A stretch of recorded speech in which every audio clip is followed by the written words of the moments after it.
Here's what's coming up on today's show. Are you wondering whether you can and should retire now?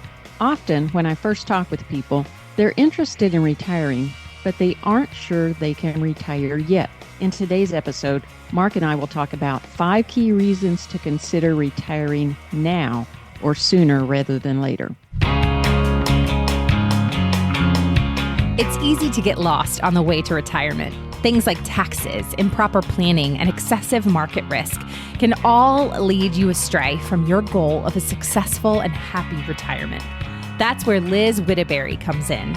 She's a holistic financial advisor and the founder of Best Path Advisors, and she can help guide you to a better financial path. This is Retire on Your Best Path with Liz Whittaberry. Welcome to this edition of Retire on Your Best Path with Liz Whittaberry and myself, here to talk about 5 reasons to consider retiring now. Of course, we want to check into these things before you take any action, so you always want to talk with a qualified professional like Liz. Obviously, on content that you hear on our podcast or any others, always check with a qualified pro, which she is. She is the founder and financial advisor, at Best Path Advisors. So check her out online at bestpathadvisors.com. That's bestpathadvisors.com, so you can retire on your best path. And we're going to get into this conversation this week about these 5 reasons. But before we do, Liz, you doing all right? I am doing great. I'm doing very well. Yeah, it's getting to the crisp weather, which I like, so it's down into the upper 50s, low 60s at night here in North Carolina, which is awesome. You guys are probably not quite there yet, right? In Texas, it's still a little hotter? It is, but it was nice and comfortable when I walked outside this morning. And that's always a good thing if you walk outside and it doesn't feel like you've just stepped into an oven. It doesn't slap you in the face. Yeah, and it really has been very thick air for the last month or two. And so this was a really nice change. Nice. I like it. Very good. Well, change is important, right? And change, sometimes we're a little fearful of change, and change can certainly scare us a little bit. But, the possibility of retirement is often exciting and scary, right? Because it's a big change. Yes. So, but, over the last couple episodes of the podcast, we've talked about kind of retirement basics and, just some things to kind of, for primer, if you will. So now it's kind of a good time to chat about, look, is it maybe a good time to pull the trigger on this, right? What are you waiting on if things are in the, if your ducks are in the right row, so to speak? So let's talk about that a little bit. Let's go through these 5 reasons that you've identified here. Let's start with time. I mean, that's the obvious one, right? I mean, we're not getting any younger, right? Absolutely. And when we're young, we graduate from college and we feel like we've got all the time in the world, lots and lots of time ahead of us and no money. So we want to work and earn and save. But as you approach retirement, you've hopefully saved significant money for carrying you through retirement, but you begin to realize that you have a lot less time. And in fact, time is more valuable than money. Mm-hmm. If you think about it this way, how many moments do you have left? How many moments do you have with your parents or your children or your grandchildren or best friends, old friends that you might see just from time to time? Yeah. How many moments do you have?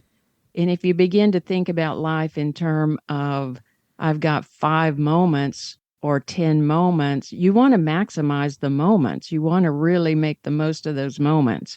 That's kind of wild to think of it that way, isn't it? Yes. Yeah, it is. I actually saw that posted by Jesse Itzler, who is somebody that you may be familiar with. He's a runner, and I thought that is a very good way of looking at life, and it truly plays into the way that I think about, time for people that are retiring. I have a client who, he and his wife were very, very successful, built an excellent business, saved a lot of money, had planned to do a lot of travel and just really enjoy their retirement together. They had been very frugal and didn't do things that they wanted to do because they wanted to make sure that they were saving for the future and creating that really solid retirement. And they retired. Mm-hmm. And within a year, he had passed away because he ended up with a very aggressive form of cancer. So he didn't get to have all of the moments that he had planned for. And that's very, very sad to me. On the other side of that, I have clients that are getting to enjoy those moments, have taken that step to retire, and they're getting to spend time traveling, going on cruises or big trips, going someplace for a month at a time, or spending time with their grandbabies, having them over every week, getting to really enjoy that time together.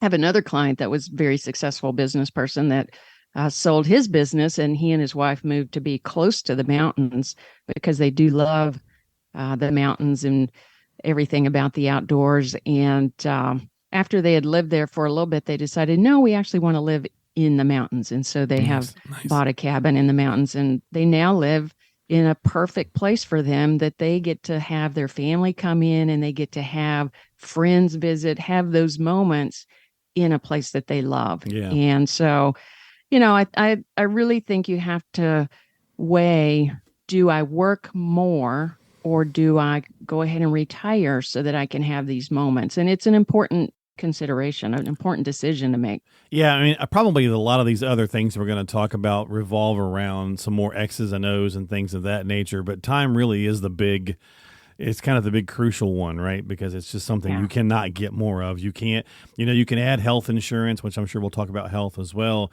You can add these different things, but you can't add time, right? So exactly. Once you've used it, it's gone. Yeah. A little we don't know how much we downer. have.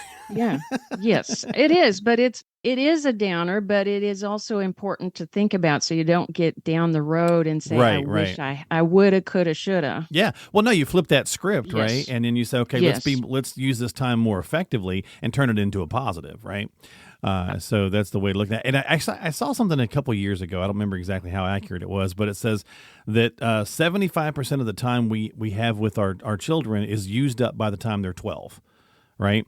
So because at that point, right, they're going and doing more things with friends and school activities and this, that, and the other. Right. And then, of course, the next thing you know, they're in college and then they've moved out.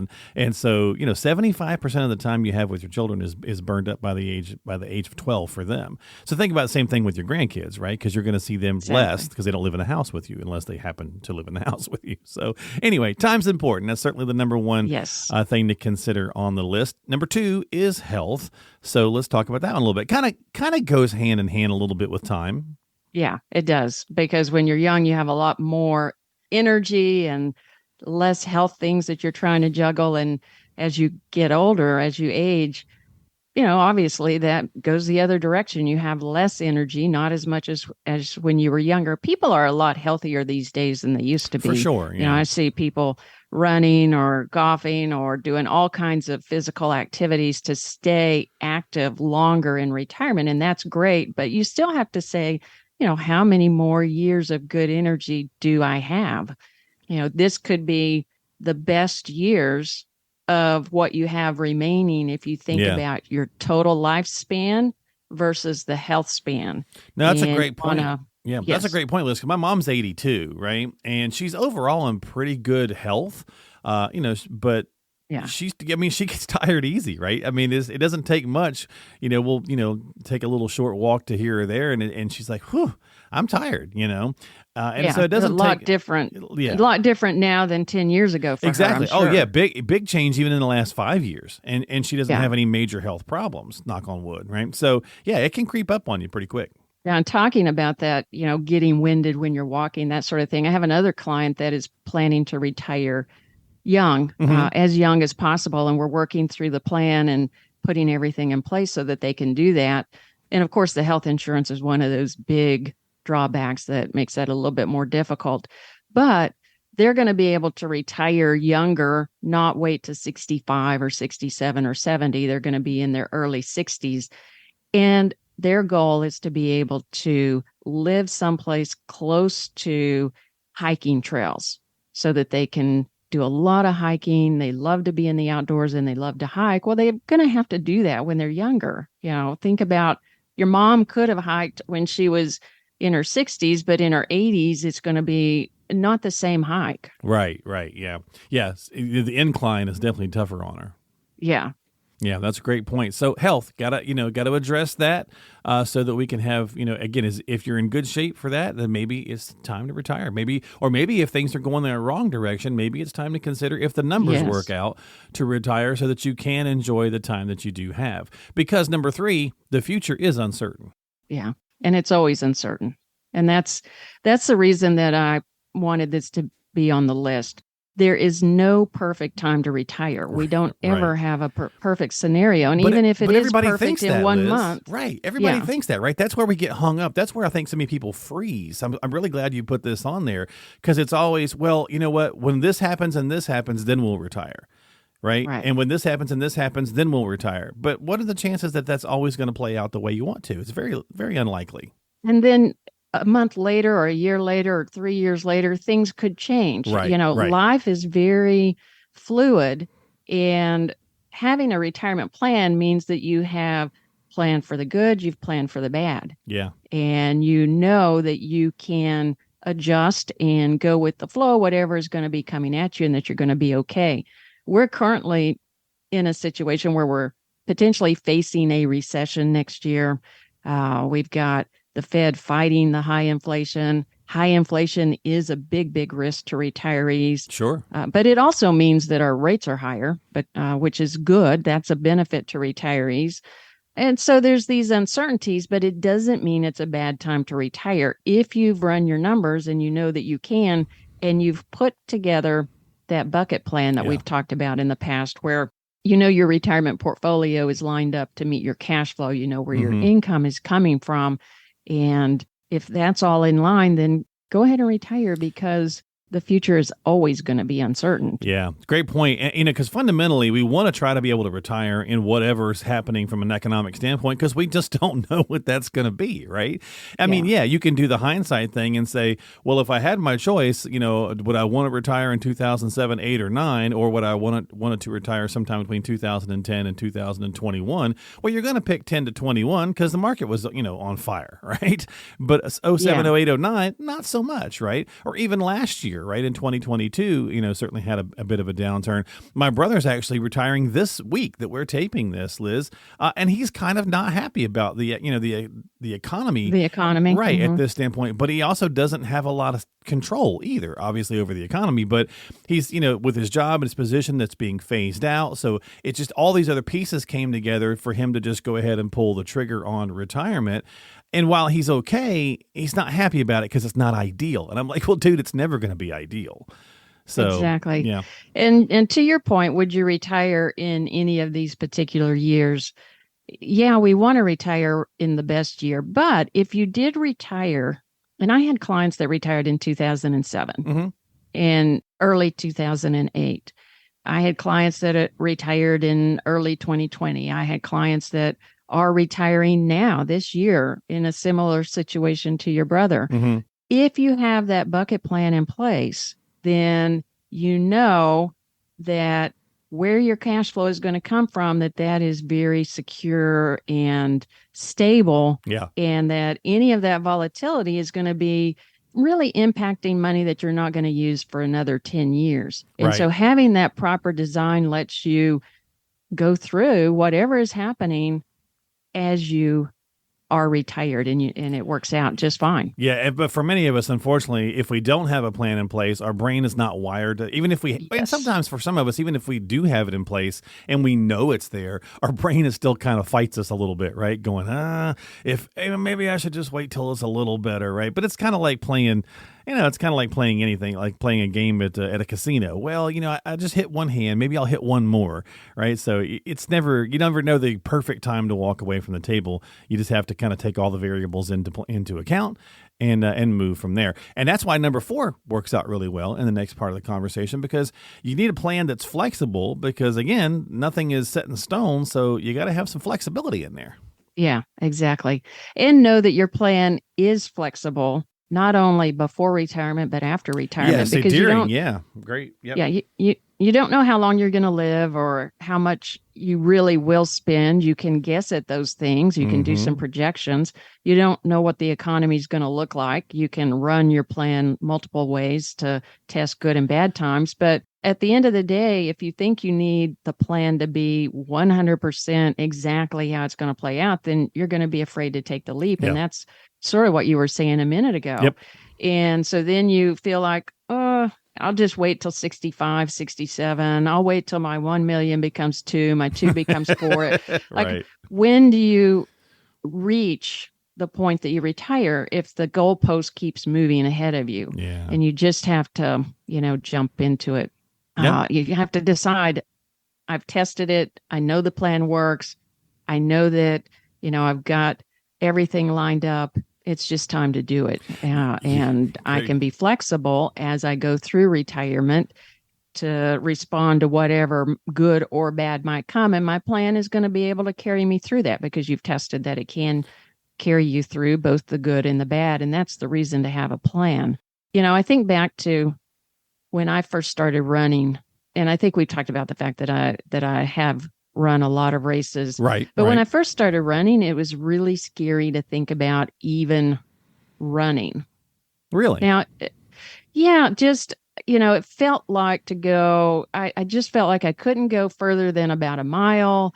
And so it felt like this very tough thing to consider, running. Like you didn't feel like your body would be able to handle it, or like what was like the distance kind of scared you, or what do you mean? I think I felt that I had to do it a certain way, like a perfect way. Like I had to run a certain speed. I had to run I had to live up to something in my own subconscious that I wasn't ready to live up to. And when I got into it, started running, I realized there's a lot of different ways to run. And even in a race, when I then built up the training and did some long races, marathons and longer races, you can't plan for it perfectly. It's not going to play out exactly the way that you would like it to, but you can walk when you need to. You can eat. I didn't realize you could even eat during a run. So that was news to me. And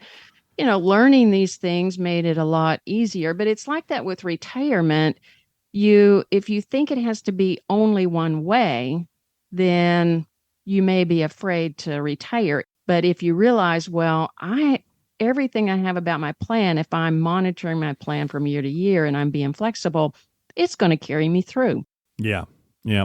And I think that, sometimes don't confuse that, folks, a little bit with, sometimes we often think, well, if I cut this and I cut that and I do this and I do that, then I can force the plan to work. That's not the same as making sure that it's just all right where you need it to be, right? So cutting corners to retire sooner may not make you happy in the long run. Not to say that you can't do it, but just make sure that you really think that through and plan that out so that you're, number 5, financially ready, whatever that is. But make sure that that you understand that plan, because many people, Liz, will do that. I mean, we can try to talk about perfect retirement and having everything you want it to be, but that's just not the reality for a lot of folks. So sometimes you may have to consider doing this, that, or the other to make the numbers work. But that's got to be something, if you have that information in black and white, then you're at least able to make that informed decision, whatever way you need to make it, right? Yeah, exactly. And that really is what helps that you can retire. When you have put a plan together, you've stress tested the plan. Yep. You've looked at, it does cover all of my expenses. If inflation is higher, I'm still good. If taxes are higher, I'm still good. Things that are outside of your control, you stress test for those things so that that you're going to be good all the way to the end of your retirement, and that you have strategies in place to deal with the unexpected. That bucket planning that we talked about, having some spending guardrails, some strategies for adjusting spending if things go better than expected, or things are we're going through a little bit of a rough patch. Yeah, exactly. You just make concessions, just like you do any other time in life. I think sometimes we get so focused, Liz, on saying, I'm not going to be on a budget in retirement because I've worked really hard and I want to be able to blah, blah, blah.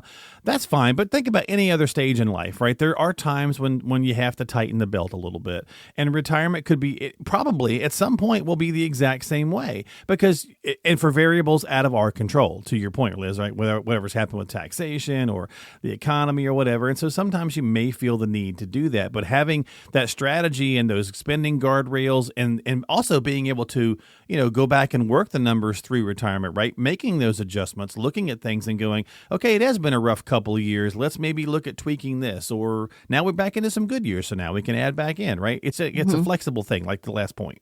Yeah, absolutely flexible. And that's very important, because if you can be flexible in living out your retirement, then you can have a very successful retirement. And Bingo. Then we're back to the point of you're enjoying the time. Yeah, exactly. Well said. Well, brought back to the main point too. And the funny thing about a lot of folks, Liz, that are on the fence is often we're in better shape than we realize, right? So we'll kind of wrap it up with this. I think that many people, I hate to use the analogy of the dentist, but it just works really well. Many people don't go to the dentist sometimes for a little while thinking that the information's going to, or the doctor, it's going to be worse than what they expect, right? So, something feels weird. I don't want to go because they're going to tell me something's wrong. Same kind of thing financially. Sometimes they're like, I don't want to sit down with a financial professional because I just know it's going to all be bad news. And more times than not, people are pleasantly surprised to find out they're in better shape than they think they are. That's very true. And I have mentioned, I think, in one of our previous podcasts, a couple that had come in thinking that they were getting started on their 5-year before retirement plan and found out that they could retire then. Right. And so probably were blown away, right? They're probably like, They were absolutely blown away. And they now have this other 4 years of time together, retired, doing some of the things that they want to do while they're younger, that they didn't know that they could have. Guess what they got? And they got more number one, didn't they? They got more time. Exactly. Yeah. They got a lot more time. And so if you get a plan, which is very important and key to knowing that you're ready to retire, if it says you're financially ready, then it's time to think about what you want to do with the best years of the rest of your life. Well said. All right, folks, thanks for hanging out with us on the podcast as always. So don't forget, if you need some help, if you'd like to talk about your situation or just get, double check or whatever the case is, if you've got a plan, you need a second opinion. Even if you're already working with Liz and you think, hey, you know what, I haven't thought about this recently and maybe I need to bring that up to her. Whatever the case is, reach out to her, find her online. Of course, you can give her a call. You can stop by the website, all that good stuff. It's information is found at her website, which is bestpathadvisors.com. That's bestpathadvisors.com. And don't forget to subscribe to us on Apple, Google, Spotify, all the major podcasting platforms. Just type in Retire on Your Best Path in the search box. You can find it that way, or of course at her website, bestpathadvisors.com. Liz, thanks for hanging out as always. I appreciate you. Great topic. Thank you so much. It was a great conversation. I appreciate it, Mark. Absolutely. Look forward to talking to you again soon. We do these a couple of times a month. So again, don't forget to subscribe to us right here on Retire on Your Best Path with Liz Whittaberry.